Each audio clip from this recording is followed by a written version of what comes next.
As soon as a person is born, he is pushed on to the path of death. This is but a natural process. But some fortunate people stop moving on this path when they meet a Sadguru on the way. You can find several gurus in Mathura and Vrindavan.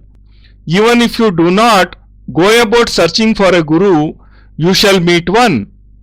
But you cannot find a Sadguru so easily because only one who knows how to form a bond with one's soul and life is a Sadguru. If a person is selfish and wishes to obtain something, then he can become a guru, but not a Sadguru. If my own wishes, my desires have not been curbed, then how can I achieve totality? If I myself am not complete, then how can I make you achieve totality? Hence, just by looking at the dress or physique, we cannot recognize a Sadguru. A Sadguru leads a very simple and ordinary life. Ordinary does not mean that he is a pauper. It means that he is able to sleep on the ground just as fitfully and peacefully as on a soft mattress. Such a person remains contented in all situations, in all conditions.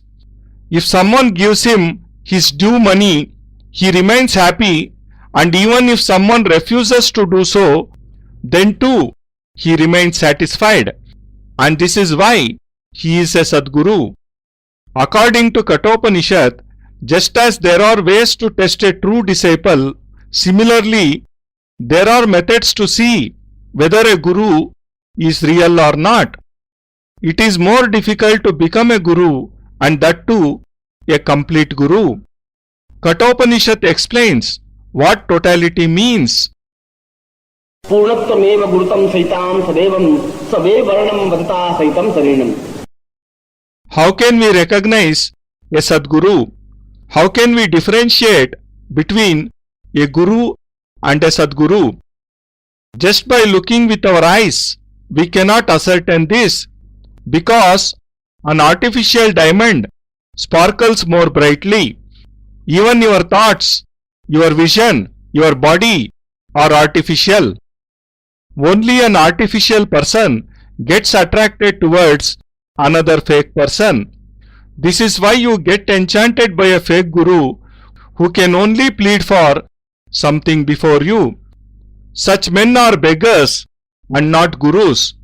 Rather, they are marring the sanctity of the word guru. If faithfully you meet a real guru, then the path of your life leading to death shall itself bend towards immortality. It may also happen that you may not meet him in your entire life, or you may meet him but may fail to recognize him. Anything can happen. The question which now faces us is, how should we recognize him?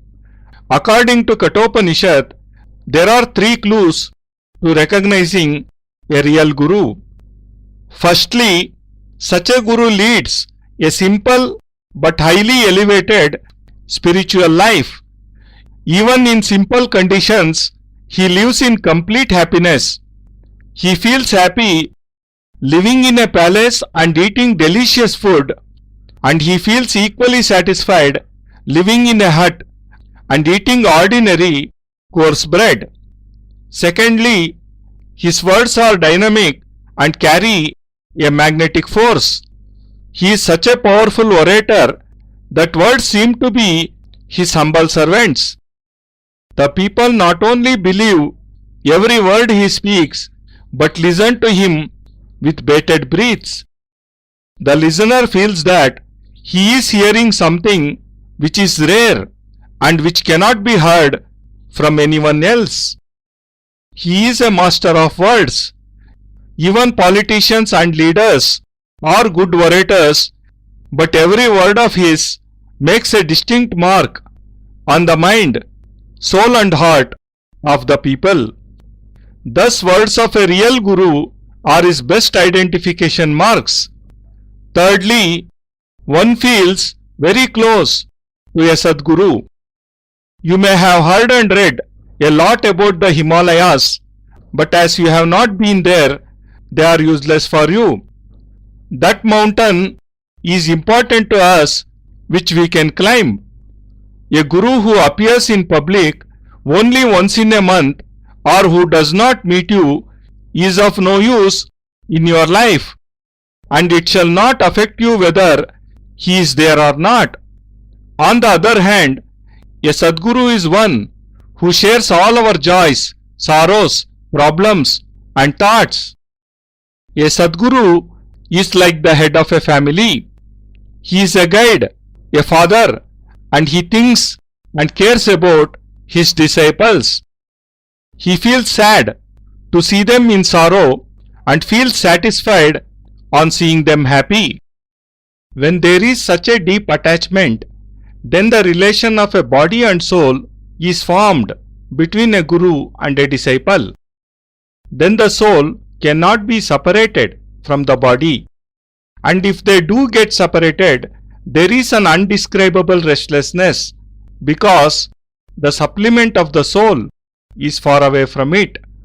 It is the duty of a guru to create such a restlessness in the disciple, and such a longing is a proud possession of a disciple because it is this eagerness which encourages him onto the path of totality. There is no basis of any selfishness in this yearning because the relation between a guru and disciple is not a mere physical one. Several times I have repeated to you that there is no physical relation between you and me. I am not your son, I am not your father, I am no relative of yours, I do not belong to your social circle, and neither am I your friend. In fact, there is no physical bond with you. It is just a bond of souls. If you really wish to see me, you shall be able to do so with your soul and not with your temporal vision. You won't be able to recognize me by looking at my dress. When I shall roam about with you, you shall say to yourself, Guruji is a simple man. What is so special about him? You won't be able to realize my true form because you are looking with a mundane vision. The day you see me with the eyes of your soul, a restlessness shall be born in you, and you shall become overtly anxious if I do not turn up even for 2 hours. This impatience to be with the Guru is the best jewel, the best treasure of a disciple, if he is in real terms a disciple.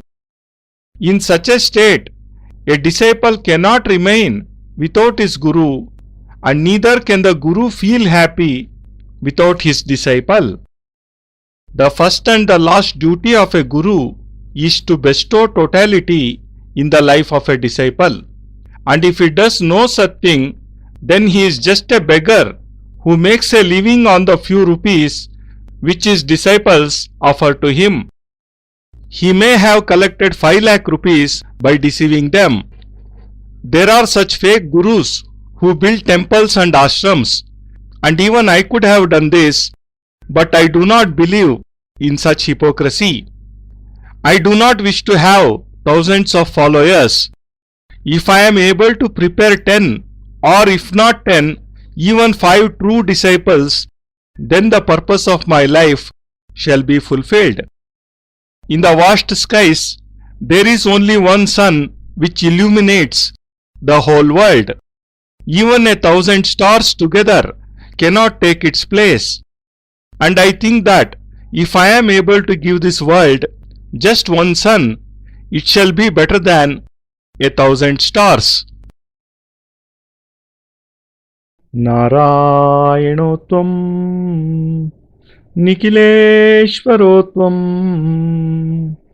माता पिता गुरु आत्मा त्वमेवं ब्रह्मा त्वं विष्णुरुद्रा त्वमेवं सिद्धाश्रमो त्वं गुरुवं प्रणम्यं त्वमेव माता च पिता त्वमेव त्वमेव बन्धुश्च सखा त्वमेव त्वमेव विद्या द्रविणं त्वमेव त्वमेव सर्वं मम देवदेवा त्वदीयं वस्तु निखिलं तुभ्यमेवं समर्पयेत्। जय गुरुदेव। परमपूज्य गुरुदेव योगिराज स्वामी ನಿಖಿಲೇಶ್ವರಾನಂದಜಿ ಮಹಾರಾಜರ ಪವಿತ್ರತಮ ದಿವ್ಯ ಚರಣಾರವಿಂದಗಳಲ್ಲಿ ಸಪ್ರೇಮಪೂರ್ವಕ ಸಮರ್ಪಣೆ ಈ ಭಾವಾನುವಾದ ಅತ್ಯಂತ ಕೃತಜ್ಞತಾಪೂರ್ವಕವಾಗಿ ಗುರೂಜಿ ನಿಖಿಲ್ ಸಚ್ಚಿದಾನಂದ